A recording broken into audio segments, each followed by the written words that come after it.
প্রিয় দর্শক, আসসালামু আলাইকুম। আশা করি আপনারা সবাই অনেক বেশি ভালো আছেন। আপনারা জানেন বিগত প্রায় ১ মাস পার হয়ে গিয়েছে ইরান এবং আমেরিকার যুদ্ধ। ইতিমধ্যে আমেরিকা নাস্তানাবুদ হয়েছে ইরানের কাছে। কোনোভাবেই ইরান আমেরিকাকে ছাড় দিচ্ছে না। আমেরিকা যদি একটি হামলা করে, ইরানও সঙ্গে সঙ্গে আরেকটি হামলা করে বসে। ইরানের সাথে কোনোভাবেই পেরে পাচ্ছে না আমেরিকা এবং ইসরায়েল।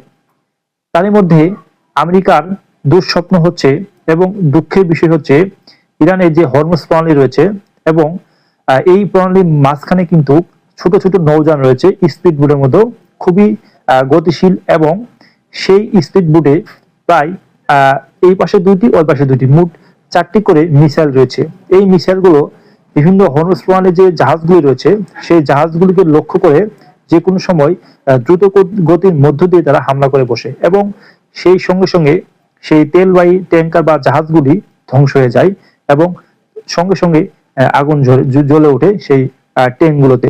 কিন্তু এই যে হরমুজ প্রণালী দখল করার জন্য আমেরিকা প্রায় 5,000 মেরিন সেনা সহ বিভিন্ন সৈন্য বাহিনী যে আরব আমিরাত এবং ওমান সাগরে মোতায়েন করেছে ইরানের যে হরমুজ প্রণালী এবং খাব দ্বীপ রয়েছে এই দ্বীপ দুটি এবং হরমুজ প্রণালী দখল করার জন্য। কিন্তু ইরান কোনোভাবেই সেটি ছাড় দেবে না। সেই লক্ষ্যে ইরান কিন্তু এই দুটি গুরুত্বপূর্ণ স্থানকে রক্ষা করার জন্য ইরানের প্রায় 10 লাখ যে সেনাবাহিনী রয়েছে তারা প্রস্তুতি গ্রহণ করেছে এবং সেই সাথে স্থল বাহিনী যে হামলা করবে সেটি দুর্দান্ত হবে এবং তারা এমনভাবে নিউজ প্রকাশ করেছে যে ওয়েলকাম টু হিল। ইরানের যে তেহরান যে একটি সংবাদ মাধ্যম রয়েছে তেহরান টুডে, সেই তেহরান টুডে একটি নিউজের কভার হয়েছে এবং টাইটেল বা হেডলাইন হয়েছে ওয়েলকাম টু হিল, অর্থাৎ ইসরায়েল এবং আমেরিকাকে মিন করে তারা এই শিরোনামটি করেছেন এবং সেই সাথে ইরানের সাথে কোনোভাবেই ইসরায়েল এবং আমেরিকা পেরে উঠছে না। সেই লক্ষ্য করে ইরানের সাথে যুদ্ধটাকে আরো বৃহত্তর আকারে নিয়ে যাওয়ার চেষ্টা করছে আমেরিকা। কিন্তু আমেরিকা চাচ্ছে এই যুদ্ধ দীর্ঘস্থায়ী হলে পুরো বিশ্ব আমেরিকার প্রতি নিন্দা এবং বিক্ষোভ মিছিল করবে। সে সঙ্গে সঙ্গেই আমেরিকার যে দম্ভ রয়েছে সেটি নষ্ট হয়ে যাবে।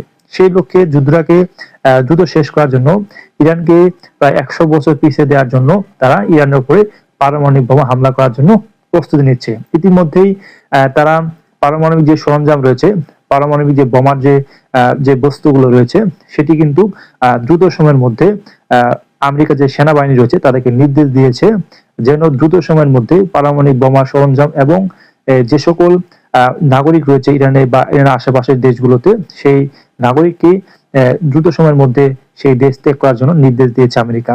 এবং সেই সাথে ইরানের আমেরিকার যে পারমাণবিক বোমার যে স্থানটি রয়েছে, যে কারখানা রয়েছে, সেখান থেকে একটি পারমাণবিক বহনকারী বিমান কিন্তু ইরানের উদ্দেশ্যে রওনা দিয়েছে এবং ইতিমধ্যে অনেকে আতঙ্কিত হয়েছেন দ্রুত সময়ের মধ্যে হয়তোবা ইরানের উপরে হামলা করে বসবে আমেরিকা। সেই সাথে আমেরিকাকে সতর্ক জারি করেছেন ইরান যেন কোনোভাবে যেন ইরানের উপর যদি পারমাণবিক বোমা হামলা না করে, এবং ইরানের উপর যদি পারমাণবিক বোমা হামলা করে তাহলে তাদের আমেরিকার যে মূল ভূখণ্ড রয়েছে সেখানে হামলা করার হুমকি দিয়েছে ইরান। এবং এই হুমকি ধামকির ভিতরেই আবার কূটনৈতিকভাবে তারা বসে যাচ্ছে পাকিস্তানে ইসাকদার অর্থাৎ পররাষ্ট্রমন্ত্রীর আমন্ত্রণে। এই যুদ্ধ কোন দিকে যাবে এবং ইরানের উপর যে পারমাণবিক বোমা হামলা করার যে প্রচেষ্টা যে আমেরিকার, সেটি কতটুকু গ্রহণযোগ্য অথবা বিশ্ববাসী গ্রহণ করবে কিনা এবং সেই হামলার পরে সেই দেশের অবস্থা কেমন হবে সেগুলোর দিকে নজর রাখছে জাতিসংঘ এবং বিভিন্ন আন্তর্জাতিক সংস্থা।